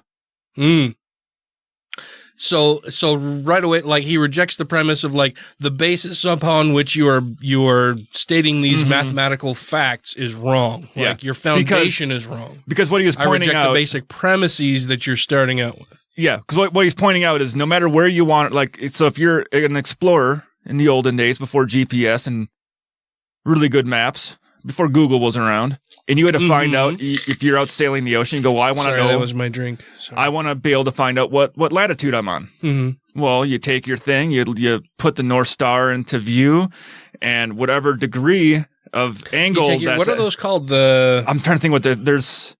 It's basically like a it's like a compass with a type thing. Yeah. So it'll give you the angle. So whatever angle the North Star is at, when you hold that level. Are you talking about a sextant? Yes. Yeah. Yes. Yeah. Thank you. That gives you your latitude. No matter where you are on Earth. So you got the different stuff for Southern Hemisphere, obviously in the Northern Hemisphere. But when you look at that, you'll be that's your latitude. That angle equals your latitude on Earth. He's like, show me another fucking shape that can do that. And the guy just didn't understand what any of it was. He's like, well, of course you can do that on a flat Earth. What is the latitude anyway, man? I mean, it's just something that the round earthers have come up with. And that's pretty much what he's saying. He's like, I can't see the latitude on the ground. I can't follow it. Show me where water curves on the surface, man. Then maybe I'll believe you. And a lot of them point at a latitude. One of the dudes actually said, "It goes, I can't, like, you can't, like, you got these lines on the map, these latitudes and longitudes. I can't walk straight on one of those. It's like, it's a measure." I'm like, yeah, I'm like, what are you saying? Like, it's a measurement, dude. It's a way for people to navigate and figure out coordinates and where they're at, and also relay those coordinates to someone else so that same person can get back to that same fucking spot. Huh. Well, yeah, and it's called GPS for a reason, right? It's not the PPS. It's not the or the FPS. Yeah, flat positioning system. And satellites. There's well, what kills me about flat earthers is that most of them will say, "Oh yeah, the Earth is flat," but sure, the moon is round, the sun is round, all these other planets are round. A lot of I've heard others say these things. A lot of them now like to say they're projections. They're projections? What projections of what? We're projecting them up there. Oh, we are? Yeah, like the secret Illuminati type organizations are projecting these images into the sky. Dude, I think I was contacted via Instagram by the same guy who contacted you about the Illuminati shit. Really? Like dude, play with him. I tried. Like he said, he sent me a message, something about, the Illuminati, you want to join for generous amounts of money, blah, blah, blah, and success and wealth and fortune. Did he say he would be your maestro? No, not yet. So my first message to him was, sounds awesome. Do I get a pony and a gold mansion? No, he's probably like, oh, fuck off. And he said, and his reply back was, would you like to become member of this storied organization? He probably didn't even read your reply. He's like, okay, we got to reply. Here's the next message. Yeah, and then I just replied back with, you must think that I'm as stupid as you are. And I haven't heard from him since then. So, but from the picture, it looks like the same picture of the guy. I still have all those. I still have all that whole text conversation saved in my phone because. Yeah, it sent me a message on Instagram, and I'm like, well, I just started kind of using Instagram. Like I started following a few other people, and like I'll open it occasionally and look at stuff. I'm not a big Instagrammer. Neither am I. So it's like the more involved I get with any of this shit, the more spam and just bullshit that I get in return. I get a lot of hot chicks that are following me. Yeah. But I think they just want me to follow them back. I'm like, oh, you're not my fan. Yeah. Yeah. Yeah, come and look at my pictures. I'm super sexy and fun. I'm wearing almost nothing. Are you open to new experiences and adventures, Ryan? Because I'm down to teach you some new experiences and adventures. It will just cost you $10,000 to get me to the U.S. You can send that money via Western Union. No, do it via Bitcoin because that can't be traced. Oh, right. Yeah, Western Union is old-timey stuff. That's woohoo gold stuff. That's what the scammers have been using lately. They've gone away from the Apple gift cards and gone to Bitcoin terminals. Huh. Nice. Which I guess is what they used to do was they would take those cards, refund them into Bitcoin. Yeah, the guy was watching a guy explain how they do it with the fucking cards. It's shady as shit. Next up on our roster of stories this evening is I saw this one earlier. I thought it was funny. Come on, this is funny. I read it and I was like, this is like ringing all of my skeptic alarm bells. But then Ryan posted this into the show notes for the show, so I was like, okay, well, let's cover the story. So, come on, it's some good Christmas cheer. This comes to us from the heraldscotland.com. Apparently there's a organization in Scotland called the Herald. I think it's just a common name for a newspaper. Paper? Sure. Yeah. But the title of the story is Mortified Mother Sends Son to School Nativity with Inflatable Sex Toy. And it has a picture of a young boy with glasses and a towel over his head with a rubber band holding it in place in a robe. Yeah, she couldn't have been. She orders a sex toy off of Amazon, but can't get like an actual costume for $15. Well, so I'll just read the story, but it's my understanding after I read this initially, and I've only read it once, but that she ordered a costume online of a shepherd. Yeah. And so it comes with the various accoutrements for the shepherd's costume, including a sheep for the shepherd. But it's apparently a sex doll. And he hadn't inflated the sheep until he got to school. Yeah. So the story says that a mother sent her 5-year-old to his school nativity with a shepherd costume she bought online, not realizing it came with a sex doll. Helen Cox. See, that's one of the things that first set up that little skeptic alarm went ding, ding. Yeah. And it says, bought son Alfie the $16.99 fancy dress costume on Amazon for his school nativity play, and he was delighted it came with a free blow-up flock. Never buy anything called fancy anything. I suppose we could maybe debunk this by seeing if we can find a similar thing on Amazon. So what was called a fancy flock? Fancy dress costume on Amazon for his school nativity, and it just said that it came with a free blow-up flock. So maybe you can, while I'm reading through this, you can search on Amazon for a costume, for a nativity costume, I guess. But Ms. Cox, 46, which seems very, that seems to be a very advanced age to have somebody in grade school who looks like he's maybe 6, maybe 7. Yeah, Trump's 80 and he's got a fucking teenager. He's not 80, is he? Close. He's 70. I think he's just like 71 or 2. But Ms. Cox, 46, was puzzled when a teacher told Alfie to take the sheep home until she blew it up and found it had red lips, eyelashes, and a huge hole in its bottom. The mother of 2 later discovered the same inflatable being sold as a stag night bunkin sheep. Ms. Cox, a psychology student from Alloa, Scotland, said, I just can't believe it. I don't know whether to laugh or cry. How am I going to explain this to his teachers? I have no idea if they've seen it was a sex toy, and that's why they sent it home. I'm mortified. The outfit, which she bought on Amazon in November, was listed as, quote, Labree's Kids Boys Brown Shepherd Costume Inflatable Sheep Nativity Fancy Dress Outfit. So maybe you could just type that into your Amazon search. Labree's Kids Boys Brown Shepherd Costume Inflatable Sheep That's a Nativity long one. Fancy Dress. That's a long fucking name for something to sell on Amazon.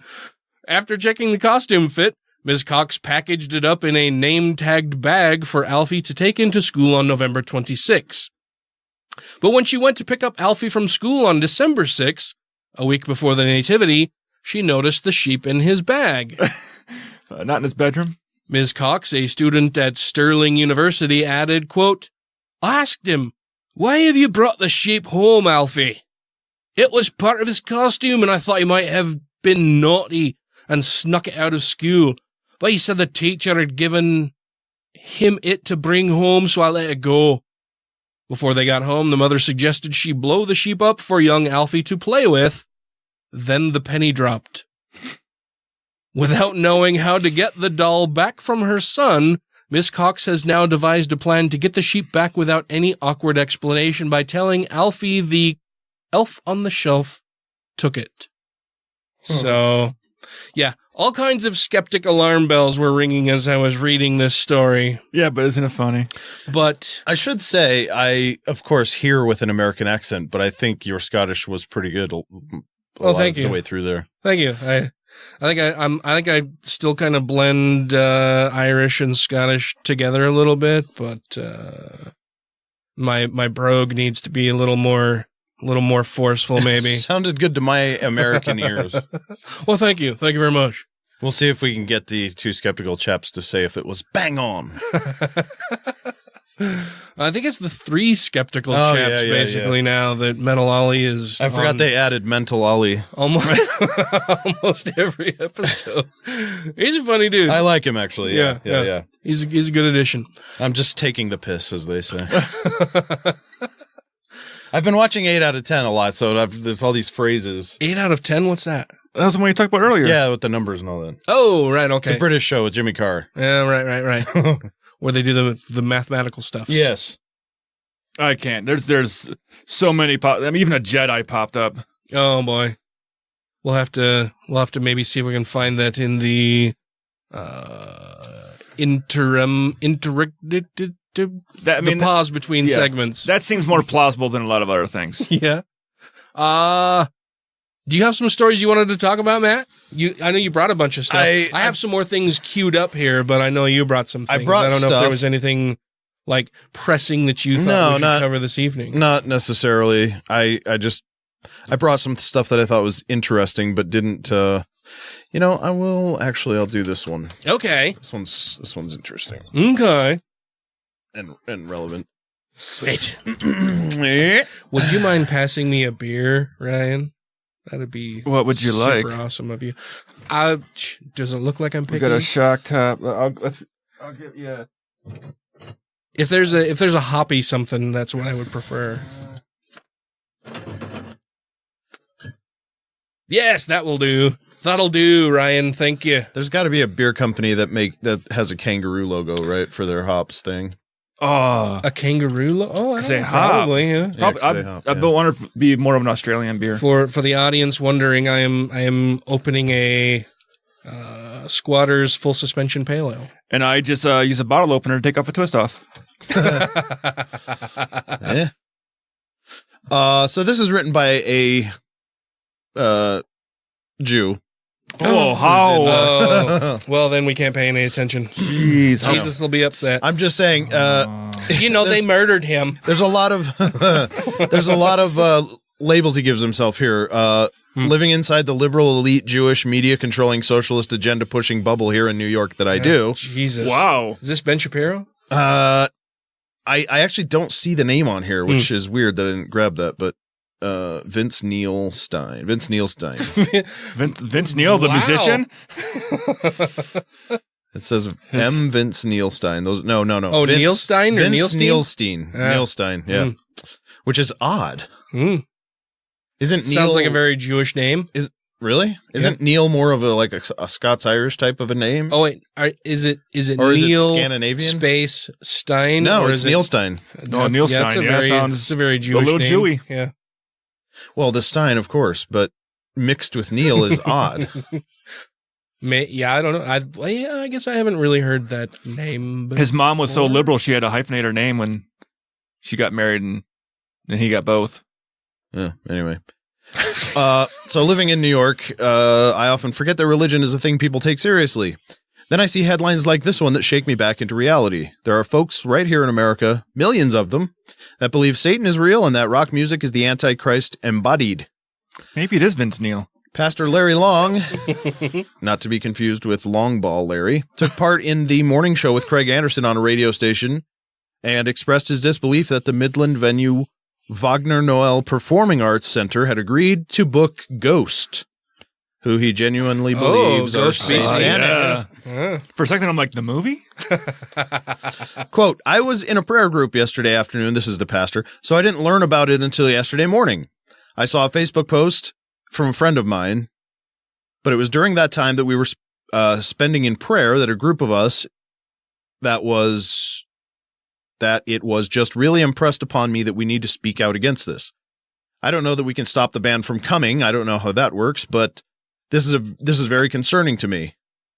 And I'm not so much concerned about the band as I am the fact that Wagner Noël didn't have better sense than to sign this band. What? Religious people with no good sense? Yeah. What are those people thinking? Are they part of our community? Do they care what the majority of our community might think about something like that? It's quite remarkable to me that they would even sign a band like that. Well, it says Ghost BC, and clearly it's got to be a religious group, right? Well, the thing is, there must be fans there that want to see them. Huh? I'm not a huge fan of their music, but their costumes are fucking awesome. Their music's not terrible. It's all right. I kind of like them. I like the guy's voice. I mean, it's not terrible. It's not something that I would like, oh, I'm in the car, I should listen to Ghost BC. That'd be great. So I'm not a huge heavy metal person. Yeah. But where you can actually hear the person like singing and pronouncing the words, and he's kind of got that kind of operatic voice. Yeah. A lot of the like thrash metal and stuff where you can't understand what the fuck they're saying. I'm not really into that. Yeah, me You're either. a ska guy, right? I do like ska music, yeah. That figures. That totally fits. I don't know why, but it does. I like the I could see you just riding around on one of those like huge front wheel bicycles from 1903 with like a boombox playing just the blaring Pennywise, mighty boss tones. Yeah. Sorry. Or Less Than Jake. I wasn't Less Than Jake. I had seen them in concert. So this pester goes on to say, sure, I'm concerned about the content of the band. We have a freedom of religion in America, which means a freedom of irreligion and anti-Christian. Hey, very good. You get credit for that. Yay. You understand that. Yay. If that's what people want to do. And so from that sense, yes, the band bothers me. Wait, what? That we have the freedom, but you shouldn't exercise it. Yeah. That doesn't make any sense at all. But I'm not in favor of outlawing the band per se. Well, that's fucking good. And you can't. Yeah. Per se, like maybe we should, but not per se. Yeah, in a paragraph before, he was saying, I wonder if there's a way we can get them not to come here. Like, force them not to be able to play here. Like, well, it kind of sounds like you are against them being there. What I'm in favor of is finding out from Wagner Noël what in the world they're thinking. They're thinking they're bringing a popular international band to play at their venue. I don't know what they can do once they sign that contract, but for heaven's sakes, they need better sense than this. And I think the community should be alarmed about it.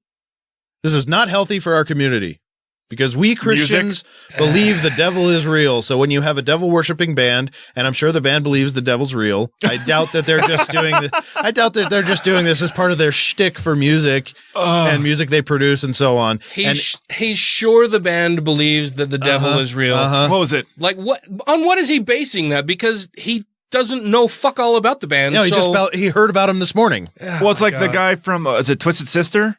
D. Snyder, where everybody's like, "Oh, his music is like the devil's music." He's like, "I'm a fucking Christian." Every new generation, the music comes out, and the parents go, man, I don't like it. The devil. That's just noise. That's not even music." And it happens, and then they grow up and do it to their kids. Yeah. So, and if you were to read some of the lyrics of their songs, they're really quite disturbing. He says, the author says that the next part is really amusing. You're making noises that I don't like. It's disturbing me. The words that you're saying, the sounds that are coming out of your mouth are just harming me so much. Yeah, and they're the group that says that the left is always offended by everything. Yeah. So this next part is really amusing, if only for the way Pastor Long refers to ghosts, nameless ghouls. The pastor goes on to say, the main band leader goes by the name of Tobias, whether or not that's his real name, who knows. And then the rest of them go by Ghoulish Horde or something like that. Of course, they're performers. of course, you see this kind of stuff and you say, well, how much of this do they understand? I think that they understand all of it. I think that they're doing this intentionally. And I think they really do worship the devil because I believe, as a Christian, as a biblical Christian. Oh, but I hate identity politics, I'm sure. I believe the devil's real. So I imagine maybe some people listening right now would say, oh, you guys are getting overblown with this and those kinds of things. Well, yeah. You would only think that if you didn't think the devil was real. So, as you can tell, this pastor should be in some sort of a career where he speaks publicly or something. Did you notice how eloquent and expressive he was? How intelligent and what a wide vocabulary. He just knows things without actually fucking looking into it at all. He just knows. Yeah. Well, that's his whole life, is knowing things he can't possibly know. Bah. Ah! Yeah. Hey, gang, this is Jack Materko from For Infernal Use Only and the Naked Diner podcast, and you are listening to The Godless Revolution. Christopher Hitchens, how would you sum up the impact of the Ten Commandments? As an appeal to give your allegiance to a totalitarian authority. It's a document of a very aggressive and cruel tribe and religion. And it shows obvious things like this code are common to all human morality, and I would say innate, and that a religion gets its morality from humans and not the other way around. The Ten Commandments have underpinned Western law for centuries, indeed for millennia. What's wrong with that? Well, what's wrong with it is it isn't true, of course. The fact is, anybody, Socrates, for example, Plato, his recorder, anybody who is interested in virtue, justice, truth, the right thing to do, is going to examine what is at the heart of good human behavior. But let's look at what they don't do. They don't stop slavery, there's no mention of it, and they kept slaves. So, hello, what a perfect society they had because of their Ten Commandments. What did God forget? The Ten Commandments are the hysterical believings of a group of desert tribes. Those desert tribes have stored up more misery for mankind than any other group of people in the history of the planet, and they're doing it to this day. To say that that should underpin the way we live, to say it's a commandment, that gives all your game away. How dare you command? You bid us be commanded. I think life is much more exciting than that, to do with finding out. It's not to do with being told by some awful patriarch. Stephen, we're not speeching. We're trying to answer. I am, sorry. I'm happy to. Because these damn commandments of yours, you say they've made life better. I say they've suppressed and tyrannized and bullied. If you have questions, comments, concerns, compliments, corrections, criticisms, or concepts for content, contact the show via email at godlessrevolution@gmail.com, by text or voicemail at 330-81-REBEL, or Twitter the twatter at TGR Podcast. Thank you! The war on Christmas.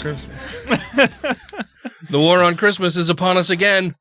And Fox News didn't start it this year. Well, they may have. I don't know.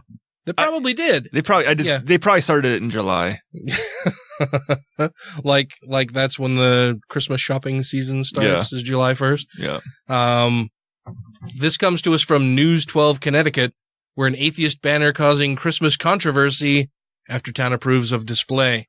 A very in-your-face atheist banner. And this is like the least controversial atheist banner ever. Yeah. We just watched the video between segments here, and it's like there are some cool sound bites.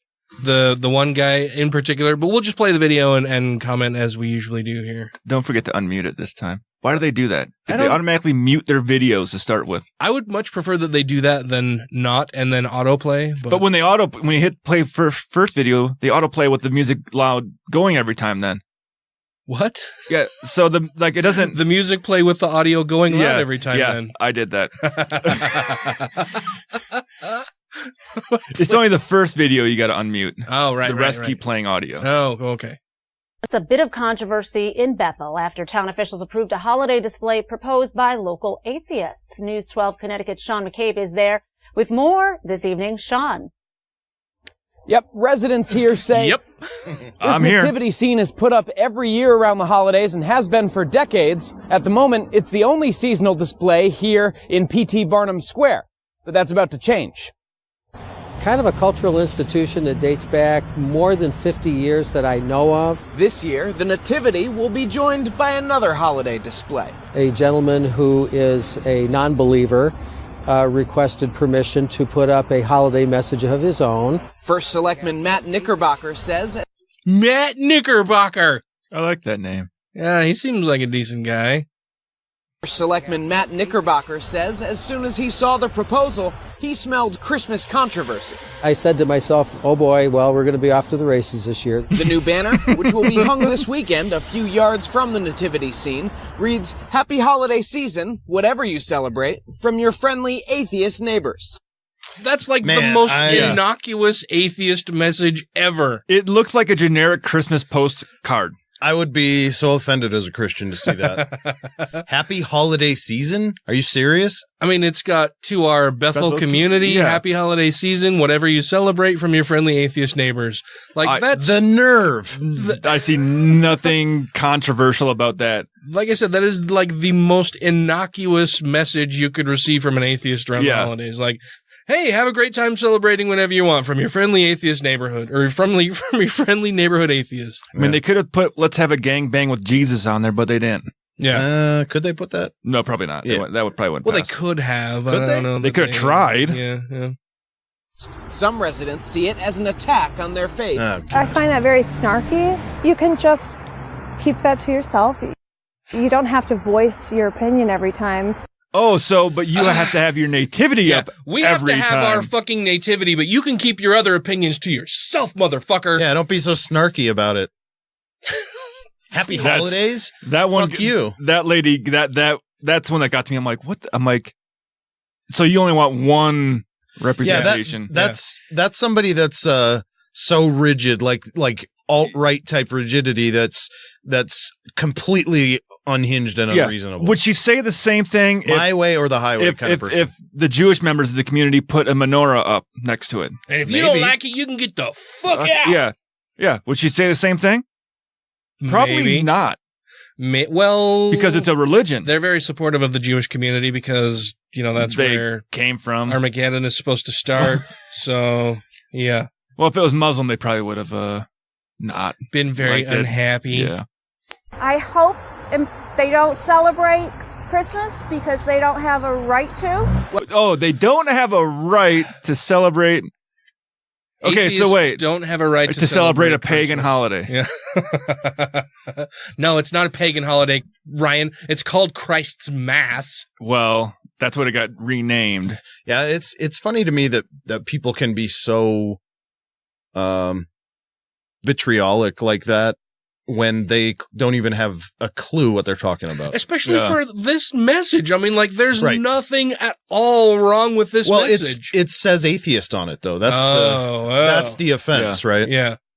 Now, I always kind of question this. Let me say, you can't celebrate Christmas. I'm like, so if I don't celebrate the same way you celebrate it, then I'm not celebrating it, right? No, you don't even have the right You're to do that. Christmasing wrong, Ryan. Yeah. Which I bring the same thing up when people talk about people that come to this country need to integrate to this country. So I'm like, so they have to act like you, or they have to act like me, or can they not go get tacos anymore? I'm glad we have tacos. Tacos are the best. I like Taco tacos. Tuesday. Tacos and pizza. Yeah. My two favorites. Yeah. Have a right to. While others say this is a positive step. I think we ought to be all inclusive. If there's atheists, by all means, let them celebrate. I mean, pagans too, and the Christians and Muslims and everybody. And why not? What's the benefit of behaving like those other two pricks? That have their tiny little box that they want everybody to be in or else. Mm-hmm. What's the benefit of having that kind of an attitude? Well, the benefit for them is that their faith is never questioned. They can just continue believing whatever fucking nonsense they want, and nobody will ever challenge them. I suppose they can just live in their comfortable little bubble and not be disturbed at all. Yeah. So basically, their opinion is, I expect the world to change for me as I move through it. Mm-hmm. Yeah. I don't want to see anything I don't like. I don't want to hear anything that's different. I don't want anybody they don't even have the right to behave differently. Yeah. Yep. That's what they literally just said. Mm-hmm. Roll out the fucking red carpet. Muslims and everybody. Knickerbocker says even if the town had wanted to say no to the banner, legally its hands were tied. If we have any display, we must, in order to comply with the law, allow an alternative display. But he says Bethel is open to people of all faiths, or non-faiths, as the case may be. I wish you a Merry Christmas, a Happy Kwanzaa, a Happy Hanukkah, and whatever you believe. I hope you have a wonderful holiday season. What a decent guy. Good on him. Yeah. That's why I say, why not just be like that?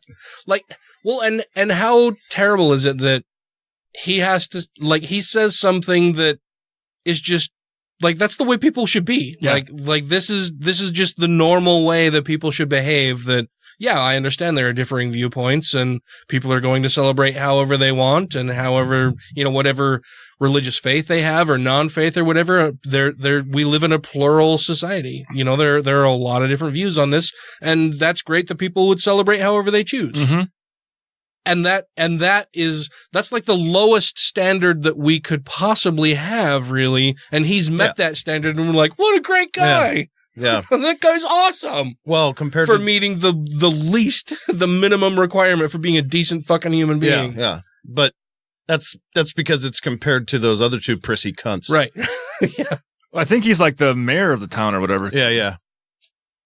Now, officials say a committee will be formed in the new year to decide on a permanent policy for holiday displays so they can avoid overcrowding here in P.T. Barnum Square and future controversies. For now, in Bethel, Sean McCabe, News 12 Connecticut.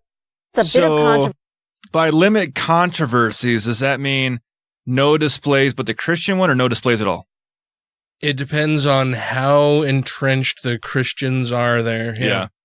Yeah, where they're going to say, no, it's my way or the highway. Like Matt said, it's you have to do this like I want you to do it, or you can't do it at all. Or is it going to be a max of 5 displays? It didn't look like a huge area. It looked like kind of a small corner area. Yeah. You can't do that though. You can't limit it. If another, once you have one, if another faith or another idea it requests it, you can't deny it. Well, they can request it, but if it's limited for space, it would have to be like a drawing. Like, okay, who wants to put in? There's only room for 5, so we'll draw 5 out. I don't know how you could do that. You could still probably sue them for discrimination because they let one in and not me. Well, but what they have to do is take them all down. Well, they're taking them all down. They have to say we can't have any because we don't have the room. But if you do a drawing or a raffle on a space to have, everyone has the same opportunity. Well, technically, but I mean, if you've got, if let's say that you have, a limited amount of space and you're going to allow, 5 or 10 displays or whatever. Well, of course, the more people who put into this lottery, the more chance of their being success, of their being drawn out, right? So, and when you look at the majority of people here in the United States who are Christian, more Christians would be, and a bunch of, let's say a bunch of different Christian denominations all decide that we want to do this.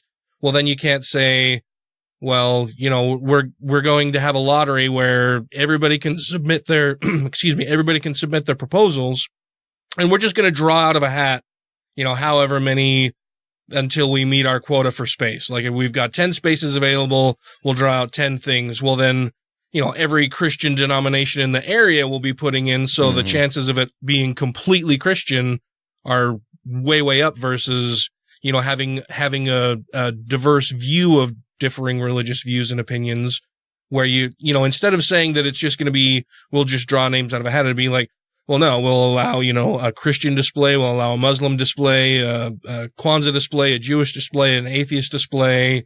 Well, that's what I'm saying. A Buddhist display, Hindu display.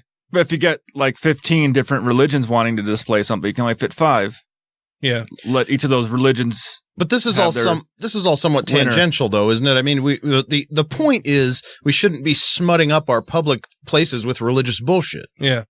So once you allow one and you're trying to give preference, like Rapert, he's trying to give privilege to Christianity and continues to deny other people to put it up. The point is, none of you can put anything there. That's for the government. That's not for your fucking churches to infiltrate and get their filth all over. Yeah.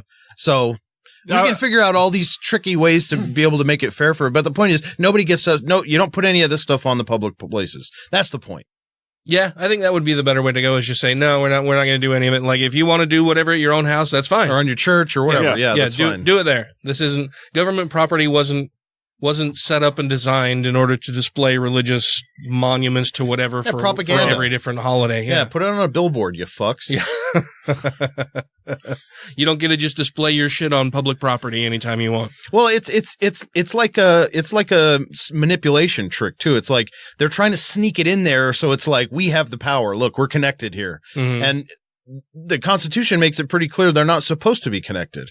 So that's why I say, I mean, you can try to make it fair by, jamming all the different, Brahma and Muhammad and everything onto this property, or you just say, no, fuck off. Yeah. None of it. Yeah. This is the government property. Which is the much easier decision to make. And the proper one. Unless you want to promote one particular type of faith. And then you would do like Ryan suggested, where everybody just everybody puts into a hat and we'll draw out the first 5 names or whatever. And if 95% of the submissions are Christian, well then that's just the way it goes. Or if you do a holiday tree and each group is allowed to hang ornaments on it. The problem with the raffle thing too is you're also trusting those people to be fair with not only submissions but also with the drawing. I mean, it's just too easy to rig. Yeah. I would trust that mayor. Yeah, but I wouldn't trust Mary Fallon or Jason Rapert. Well, no, we already know how to trust them. Or Louis Gohmert. They're already going against shit. Or or what's his name? Rick Scott. Yeah. Or Kid Rock. Or Kid Rock. or Ted Cruz. My name is. Did you see what happened with Kid Rock? What? There was supposed to be some big sports thing where Kid Rock was supposed to be like the centerpiece of it. The centerpiece? Did he have an apple in his mouth? Yeah. Well, they said, no, we don't want you anymore. We want a real hero to come. So we're going to bring in the guy that saved all those people at that Waffle House shooting. Okay. There's a worker at like a Waffle House that was like that ended up saving a bunch of people's lives during a shooting. Okay. The African-American dude. Oh, yeah. And they're like, no, we want him to be like the center of attention. Like we want to honor him, not you, Kid Rock. So wait, where was this? I can't remember. I saw it like 2 days ago. I can't remember what it was. I can't remember if it was a sporting thing. It was some big event going on in some other state. It's just hard for me to believe there was a black guy with a gun in a Waffle House. In Nashville? Yeah. No, he wasn't the one with the gun. Oh, he was the one. He saved a bunch of people's lives. Like he was the one protecting them. Gotcha. Yeah, that's why they're honoring him, because he protected them during the shooting versus shooting them. Yeah, as in most mass shootings here in the U.S., there's a white guy. Yeah. Oh, yeah. Yeah. But that'll wrap things up for us this evening. Before we go, I want to make sure that we thank our Patreon supporters. Oh, right. You guys know that's what we do every show. Yeah, let's see how many you skipped today. Let's have Ryan start. Alan Firth. Oh, you didn't say who goes next. We have a triangle here. You can go next. New Mania. Christy Kalbach. Gay Atheist. Larry Wilson. Stephen Andrus. Let the meat go, Feffy. 2 skeptical chaps, now 3. Michelle Short. Vanessa. Freethinker 215. Captain Samples. Utah Outcast. Janet Uter. Marius Kot Butrakowski. Wesley Aaron. Andrew Vodopich. Taylor Grin. Angelica Pearson. Jeremy Goodson. Brandy Hemrick. Megan Kennedy. The Falls. Jeff Peterson. Jesse Pointner. What? Pointner.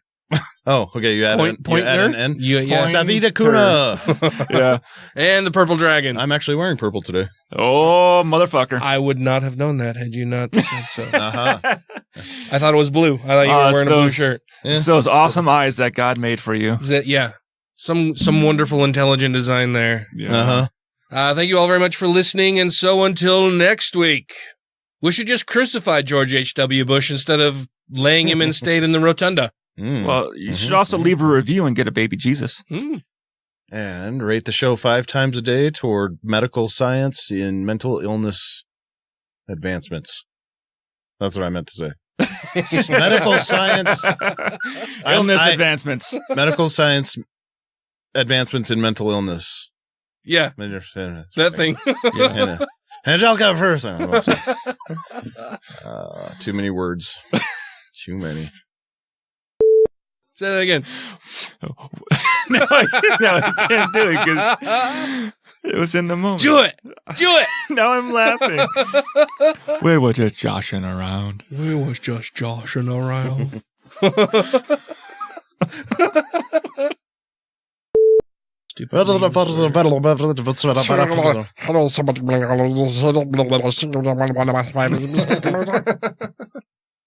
I think your Venusian might actually be better than your Scottish. It's funny how, like, I always like you and Rob, you guys have similar personalities. You're very approachable, like, you know, and I always admire that quality, and I'm so not that way, and that's weird. Like, why would I admire that and then be this, like, rough around the edges prick, you know? That's bizarre, right? Maybe I'm drunk. Oh, fuck, I am drunk. I just realized. No, I am drunk. Oh, your cheeks are rosy. Yeah. What's your middle name? Patrick. Patrick. I don't know if his middle name was Patrick. Yeah.